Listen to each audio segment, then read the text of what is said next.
খাসির চর্বি দিয়ে আলুর দম খেয়েছেন কি? তাহলে বানিয়ে নিন। আলু কেটে নেবেন, আদা রসুন পেঁয়াজ টমেটো কেটে নেবেন, কাঁচা লঙ্কা 4টে নিয়ে নেবেন।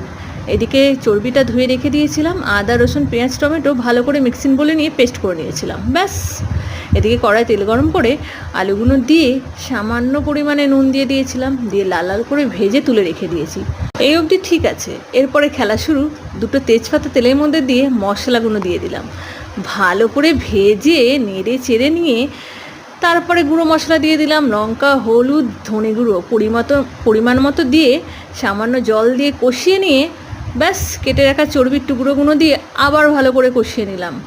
কষানো হয়ে যাওয়ার পরে কেটে রাখা আলুগুলো দিয়ে আবার ভালো করে কষিয়ে নিয়ে পরিমাণ অনুযায়ী জল দিয়ে দিলাম, ব্যাস। ঢাকা খুলে দেখলাম আলুগুলো সব জল শুষে নিয়েছে। নাড়িয়ে চাড়িয়ে গরম মশলা দিয়ে নামিয়ে নিলাম, আর লুচির সাথে গরম গরম লুচি দিয়ে ভালোভাবে খেয়ে নিলাম।